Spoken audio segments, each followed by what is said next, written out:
Bienvenue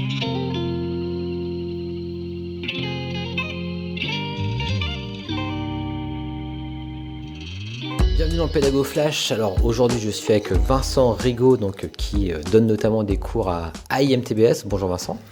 Bonjour.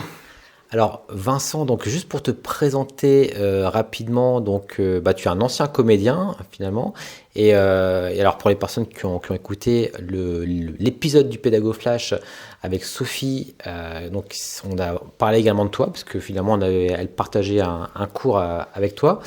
Et puis je me suis dit tiens, pourquoi pas éventuellement faire un podcast ensemble justement pour aborder cette question de comment entre guillemets aborder avec les étudiants la notion de développement de compétences dans la prise de parole en public, la prise de parole, je sais pas, devant un interlocuteur, même pour les entretiens d'embauche, des choses comme ça, parce que tu abordes toutes ces questions-là. Et c'est pourquoi tu as accepté volontiers cette mission. Et juste pour information pour les personnes pour les auditeurs, en fait j'ai participé du coup à ton cours, j'en ai profité, alors notamment moi aussi parce que j'étais intéressé pour me former sur ces questions-là, et également pour voir un petit peu la pédagogie, comment est-ce que tu mettais ça en place et comment aussi vivre un petit peu en live tout cela. Donc déjà, est-ce que tu peux te présenter en quelques instants? Oui, donc comme tu l'as dit, je suis un ancien beaucoup de choses en fait. Donc je suis un ancien comédien, ça a été ma première vie professionnelle pendant 10 ans, après avoir fait le cours Florent et le conservatoire. Ensuite, pendant une quinzaine d'années, j'ai été manager dans le monde de la communication, beaucoup dans la tech, opérateur télécom, société de conseil et de services. Mon dernier emploi salarié, il était ici. J'étais le directeur de l'association des diplômés de ce qui s'appelait l'INT à l'époque. Et c'est là où j'ai commencé à donner mes premiers cours, un peu par enchaînement. Et puis, un de mes anciens élèves est venu me trouver en me disant « Ton cours, il s'était lancé en politique ». Et d'ailleurs, on le connaît, c'est un ancien de l'école qui est devenu le maire de l'Aille-les-Roses. On en a beaucoup parlé malheureusement cet été, Vincent Jeanbrun. Et puis, par enchaînement, après des entreprises. Donc aujourd'hui, depuis maintenant près de 15 ans, je coach des politiques au niveau des élus locaux, municipalités, départements, régions, des chefs d'entreprise et leurs équipes, bien évidemment, et puis dans l'enseignement supérieur où j'interviens. Alors je te préviens tout de suite, je suis un petit peu infidèle.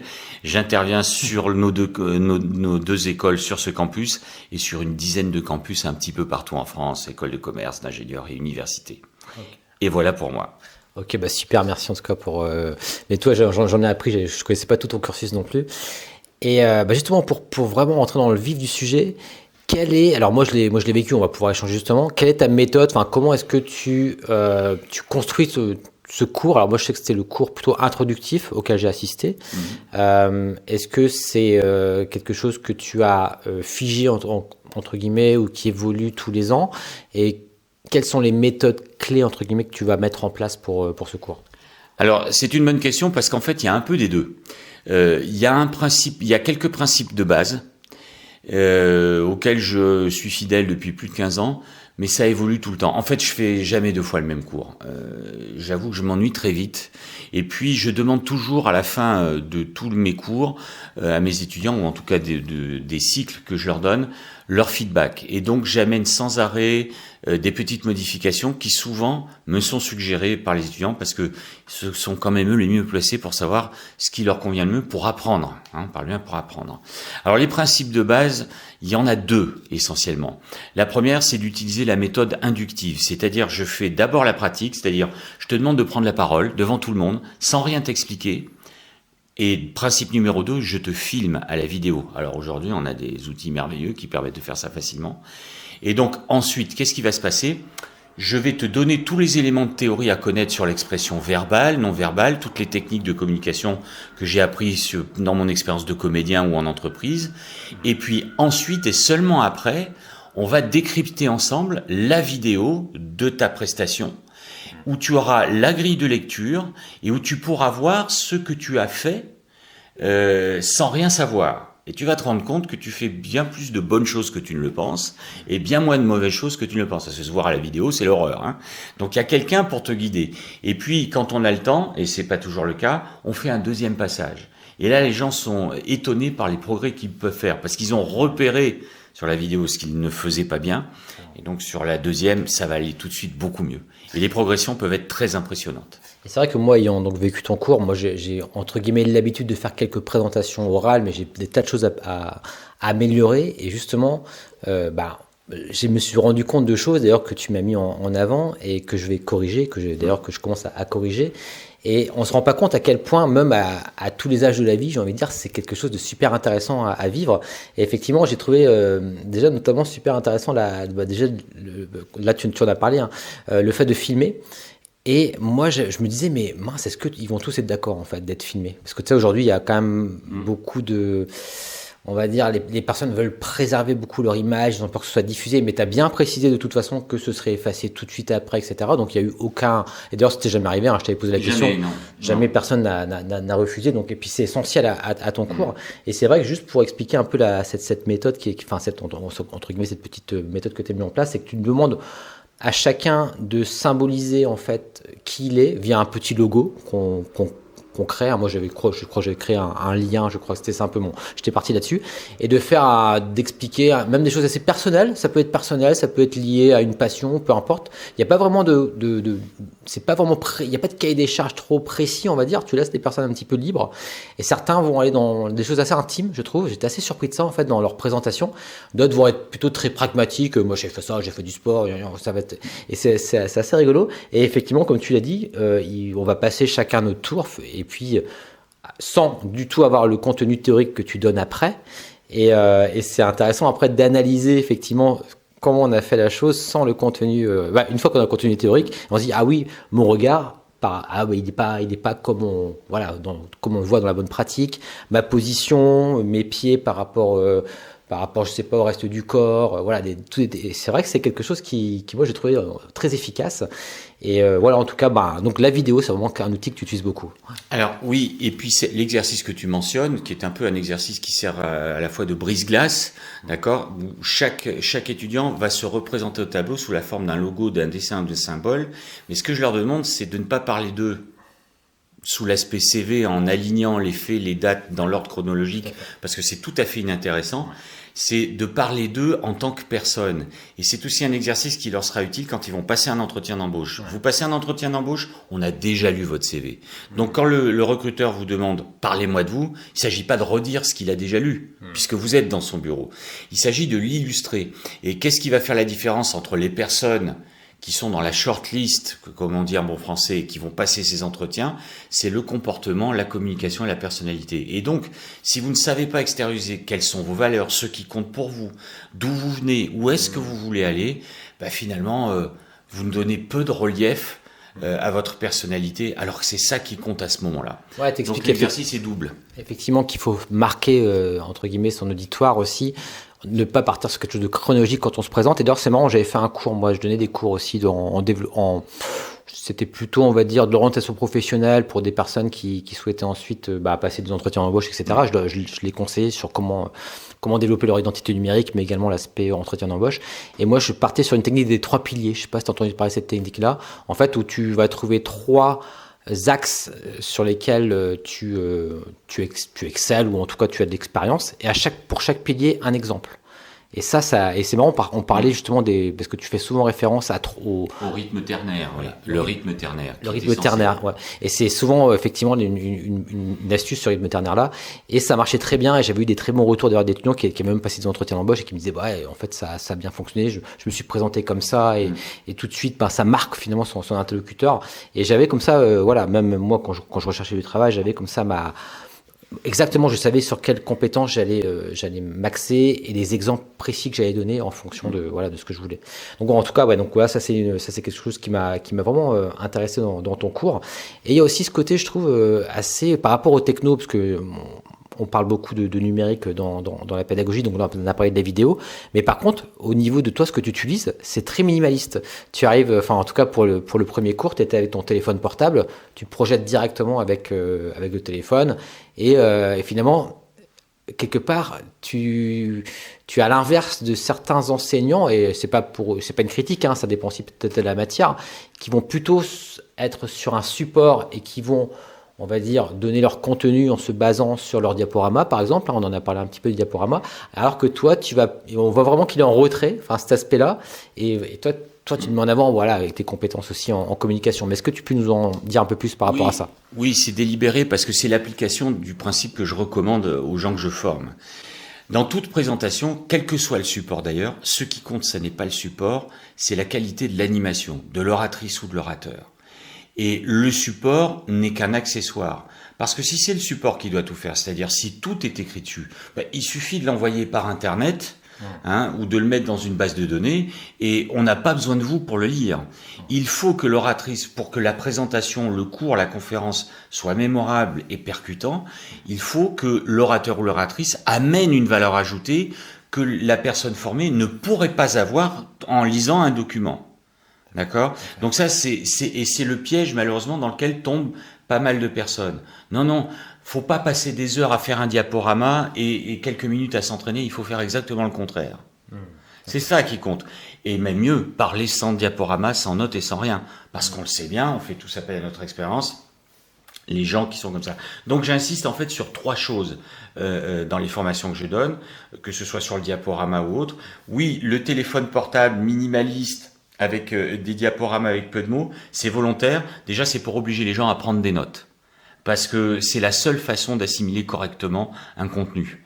Et on est tombé, je trouve, dans le panneau de faire des diaporamas ou des documents ou du support surchargé qu'on met dans une base de données.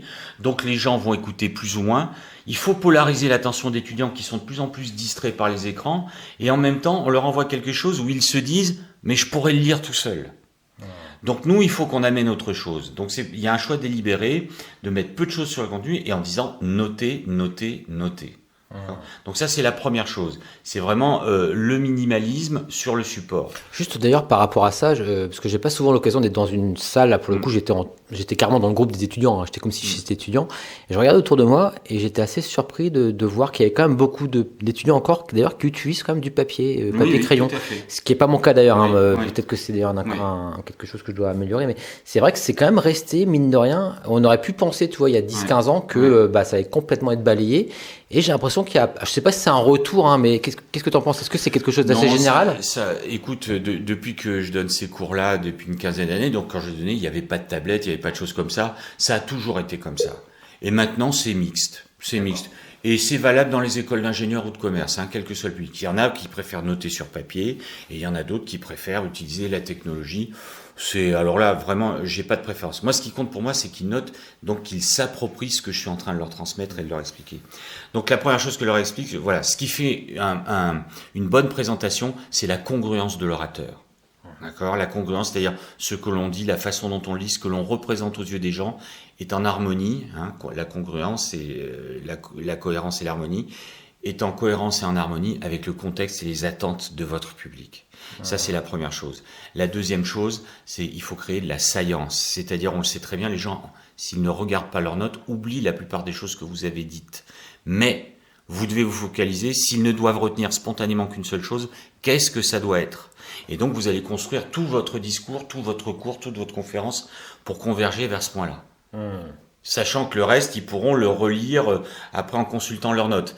Mais spontanément, quand ils vont penser à votre cours, à votre conférence, de quoi vont-ils se souvenir ? D'accord ? Et puis l'autre chose sur laquelle j'insiste énormément et qui aide à être efficace, c'est la scénarisation. C'est la scénarisation. J'aime pas trop l'idée de storytelling. D'abord, c'est anglais, ça m'agace. Je le dis en anglais, mais pas en français. Et puis la scénarisation, ça va beaucoup plus loin. C'est-à-dire se focaliser sur ce point d'arrivée. Qu'est-ce qui doit rester à l'arrivée dans la tête des gens ? Et puis repartir du début, d'où est-ce que je pars pour rallier ce point d'arrivée, et ensuite quelle séquence je vais construire. Est-ce que je vais tout dire ? Qu'est-ce que je vais mettre en avant ? Qu'est-ce que je vais garder pour des questions-réponses et que je vais retirer ? Où est-ce que je vais être plus visuel ? Où est-ce que je vais... Donc il y a tout un scénario. Et que ce soit un cours, une conférence ou une présentation en entreprise, c'est à ces 3 choses-là qui font penser. C'est la qualité de l'animation, c'est l'essentiel à retenir, et c'est le scénario pour y arriver. Si vous faites bien ces 3 choses-là, tout se passera bien. Et c'est marrant parce qu'on en discutait un petit peu avant, mais c'est vrai que d'ailleurs la prise de parole en public, je crois que c'est un des stress les plus partagés de l'humanité, de prendre la parole en public. Je crois que c'est même... J'ai vu une enquête aux États-Unis il y a 2 ou 3 ans, qui laissait apparaître que les Américains, donc qui sont quand même a priori plus à l'aise que nous, Français, dans l'oralité, eh bien, ce qu'ils redoutent le plus au monde, avant même leur propre décès, c'est de parler en public. Ouais. Et moi, vous vous rendez compte ? j'étais très surpris de ce constat-là aussi, mais pas tant que ça, parce que même moi, à la base, la force des choses a fait que j'étais amené à faire des conférences ou des présentations, etc. Donc à force, on s'y fait, on va dire. Mais moi, mon petit hack, et c'est ce que finalement le même que tu leur enseignes, et d'ailleurs tu l'as dit en tout début de cours, et je me suis dit, bah, c'est marrant, parce que c'est aussi comme ça que moi je vois la chose, pour faire... c'est un double avantage de se baser sur l'autre, de se demander qu'est-ce que j'ai envie qu'ils retiennent, parce qu'en fait, on se décentre de soi-même, en fait. Au lieu de se dire, je suis sur la scène, je suis en train de parler, tout le monde me regarde, où je mets mes mains, etc. Bah, en fait, moi, j'essaye, je dis pas que j'y arrive tout le temps, mais tout le temps de me dire, tiens, l'autre, qu'est-ce que j'ai envie que... Le message, c'est quoi que je veux lui dire, en fait. Et là, du coup, le fait de faire ça, ça me décentre de moi-même. Et quelque part, je suis pas stressé dans ces moments-là, en fin de compte. Et ça, c'est un acte intéressant et efficace, je trouve. Ce que tu dis est extrêmement important. D'abord, c'est un gage d'efficacité, effectivement, d'être allocentrique, c'est-à-dire tourner vers l'autre au lieu d'être égocentrique, tourner vers soi. Ça, c'est une des choses un des concepts sur lesquels je travaille. Ça, c'est la première chose. Et donc, c'est un facteur d'efficacité, mais c'est surtout un facteur de confiance en soi. Pourquoi ? Parce que quand tu commences à te dire qu'est-ce que je veux que les autres retiennent en priorité, tu arrêtes de te dire pourvu que je ne me trompe pas ou pourvu que je n'ai pas un trou de mémoire. Tu ne te soucies pas de la peur de mal faire, tu ne te soucies uniquement de l'envie de bien faire. Et ton envie de bien faire, ton objectif, c'est de dire il y a un truc important ou deux trucs importants dans ce que je vais dire, et c'est ça que je vais essayer de faire rentrer dans la tête des gens. Et là, je le dis souvent à mes étudiants, je vous donne pas un cours de communication, je vous donne un cours de confiance. Parce que si la confiance en soi, qui repose sur la compétence, le travail, la répétition, une vision claire de son objectif, donc ça n'a rien de farfelu ni d'arrogant, si vous vous concentrez là-dessus, ça se passera bien. Et d'ailleurs, juste pour rebondir par rapport à ce que tu dis, c'est vrai que, on t'en parlait également, le cerveau ne connaît pas le négatif, en fait, enfin le sens négatif. Ça veut dire si jamais tu te dis, il ne faut pas que j'ai de trou de mémoire, il ne faut pas que je me trompe, le message, c'est il faut que j'ai un trou de mémoire. Enfin, en tout cas, je veux avoir un trou de mémoire, je vais me tromper. C'est un peu comme tu prenais l'exemple du golf. Si tu te dis, avant de taper une balle, il faut que j'évite le trou, ou le sable, etc., ou la rivière, peu importe. Et en fait, si tu y penses, ça va inconsciemment, ta balle va aller vers là, en fait. Et c'est une belle métaphore, alors qu'il faut plutôt se dire, non, il faut que je vise le trou, en l'occurrence, dans lequel je veux mettre la balle. Et ça, c'est un point intéressant, que le cerveau ne connaît pas le sens négatif, entre guillemets. Et voilà, donc ça, c'est pour rebondir là-dessus. C'est-à-dire que le subconscient, c'est ce qui exécute nos tâches automatiques. Alors, on parlait du golf, mais aussi quand on a automatisé certaines tâches, par exemple quand on est enseignant ou conférencier, d'accord ? À partir du moment où la partie consciente de notre cerveau, donc qui est une toute petite partie de notre activité cérébrale, autour de 5%, donne un ordre négatif à la partie subconsciente, celle qui va exécuter, vous pouvez être sûr d'une chose, c'est que le subconscient va supprimer les négations. C'est ça. Donc, prenez l'exemple du golf, ne pas envoyer la balle dans l'eau à gauche dans la mare, ça devient dans le subconscient, envoyer la balle dans l'eau à gauche dans la mare, et donc là c'est terminé, la balle ira tout droit. C'est vraiment un paradoxe qu'on a tous observé dans nos vies, ce qu'on ne veut pas voir arriver, finit par arriver. Tout simplement parce qu'on a pensé de manière négative. Et après, on justifie, alors c'est plus la philosophie que ce qu'on dit, et on justifie parfois ce qui est arrivé en disant « Ah, j'en étais sûr que ça allait arriver oui. ». Alors on se dit j'avais raison, alors que finalement peut-être qu'on a créé cette chose qui est arrivée en y pensant en quelque sorte. Enfin bon, après ça. Quand vous vous dites ça, mais je le savais que ça allait se passer comme ça, c'est parce que vous avez tout fait pour que ça se passe comme ça, en fait. C'est vrai, c'est limite philosophique, mais ouais, effectivement. Alors, ce que j'ai noté également, c'est que tu as une utilisation beaucoup aussi des vidéos, finalement, des exemples de vidéos. Notamment, il y a le fameux extrait du film de Belmondo, là. Ouais, tu vas apprendre à dire bonjour, oui. C'est ça. Oui. C'est prodigieux. Il y a beaucoup de choses qui sont dites dans cette scène qui est mythique et que tout le monde connaît. Voilà. Ce qui ressort de cette scène et d'une manière générale de tout ce que je montre, c'est quand Anconina rétorque à Belmondo, oui, bonjour, Belmondo lui dit, non, là, t'as l'air de me dire au revoir. Donc là, il y a un problème de communication, c'est-à-dire, c'est pas le mot bonjour qui a compté, c'est la façon dont il a été dit. Et s'il a été dit nonchalamment ou rapidement ou sans faire attention, ben les gens ne se sentent pas pris en considération. Et là, il dit la phrase magique qui est un peu le sous-titre de tous mes cours. Ce qui intéresse les gens, c'est que tu leur parles d'eux, pas de toi. Même quand vous parlez de votre CV, de votre produit, de votre projet, de votre association, de votre parti politique, de ce que vous voulez qui vous concerne, il faut tourner votre discours de façon à ce que ça parle aux gens, c'est-à-dire qu'ils disent en quoi ça me concerne et en quoi je devrais m'intéresser à cette présentation. Si vous faites pas cet effort, en disant bon bah ce que je dis est intéressant et ça vaut par soi-même, vous allez avoir des ennuis, ça c'est sûr. Ouais, complètement. En tout cas, c'est vrai que du coup, tu avais un bel usage de la vidéo. Il y avait du Fernandel également. Il y avait le film Inferno, j'avais noté également. Et en tout cas, voilà. Donc, c'était un petit peu ce dont je voulais échanger avec toi. Mais peut-être aussi pour conclure, et ça, c'était un point qu'on a abordé parce que, alors, je vais parler d'un sujet qui est très d'actualité. D'ailleurs, on en a parlé ensemble, l'intelligence artificielle.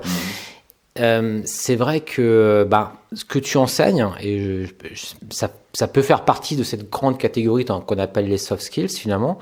Et ce que je te disais, c'est vrai que en quelque sorte, ça devient aujourd'hui un enseignement essentiel parce que c'est ce qui va nous différencier, ce qui nous différencie peut-être des outils à venir. Alors, peut-être que l'intelligence artificielle un jour sera empathique et sera aussi communiquée. Enfin, ça dépend de quelle échelle de temps on parle. Mais en tout cas, aujourd'hui, il me semble que ça fait partie de la plus-value qu'on peut avoir en tant qu'être humain. On est aujourd'hui en train de se poser cette question-là. En fait, tu vois ce que je veux dire?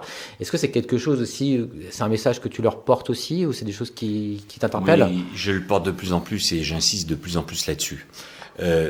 Ce que je leur dis, c'est que la plupart des tâches qu'on vous a appris à effectuer à l'école, que vous avez appris durant vos stages, dans les années qui vont venir, elles seront exécutées par l'intelligence artificielle. Donc ça, c'est une première chose. Mais il y a une chose que l'intelligence artificielle, en tout cas pour le moment, soyons prudents, ne sait pas faire, c'est avoir de l'intelligence émotionnelle, avoir de l'imagination. Ça, c'est réservé aux êtres humains. Et je pense que ça continuera. L'intelligence artificielle va pouvoir détecter des émotions, mais elle les ressentira jamais. Et ça fait toute la différence. Et donc, ce que je leur dis, ce qui va vous différencier de ça, ce qui va vous rendre précieux et unique sur le marché du travail, c'est de faire ce que l'intelligence artificielle ne sait pas faire. Si vous ne développez pas ces compétences, ces soft skills, comme tu l'as dit, vous allez vous mettre en concurrence avec des robots et des machines. Et là, vous n'avez aucune chance. Par contre, face aux soft skills, c'est eux qui ont aucune chance. Voilà, c'est ce qu'il faut comprendre à mon sens. Ok, écoute, excellent message en tout cas pour conclure aussi ce podcast. À moins que tu avais peut-être une dernière chose à rajouter pour conclure, Vincent. Tous autant que vous êtes, que ce soit pour votre vie professionnelle, bien sûr, sociale et même privée, voire intime, développez vos compétences en communication. Assurez-vous que la façon dont vous dites les choses ne dément pas ce que vous êtes en train de dire. La congruence. La congruence. Merci beaucoup Vincent en tout cas pour ta venue sur le Pédago Flash et puis à très bientôt aux auditeurs et n'hésitez surtout pas pour les personnes qui sont à IMTBS à venir te parler en direct parce que tu es souvent d'ailleurs sur le campus, notamment je te croise souvent en train de travailler à la cafétéria donc n'hésitez pas à le solliciter. Merci encore et puis à très bientôt alors. Merci, au revoir.